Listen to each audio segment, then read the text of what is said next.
თუ წავაგე ეს იმიტომ არ იქნება რომ არ ვიშრომე ან რაღაც დავიზოგე ეს ცნობილი ფრაზაა ხო იცი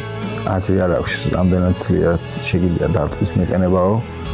თავარია დარტყმის როგორი ყველანი ვაგებ ცხოვრებაში საერთოდ ყველანი ურთიერთობებში ოჯახის წევრებში რავი ყოველთვის ვერ მოიგებ ბუნებრივი მომენტია წაგება ხო ამაში ხო ცუდი არაფერი არ არის ჩემთვის ბევრად უფრო ცუდია ისეთი ადამიანების ნახვა რომლებიც უცლელად მარცხდებიან ადამიანი რამე შეეცადა და დამარცხდა ამაში ცუდი არაფერი არ არის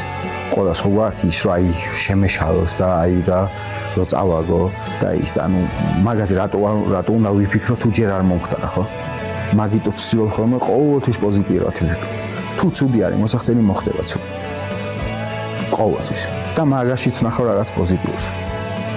და დავარნილს ილია თოფურიას ვერამე ვერ ნახავს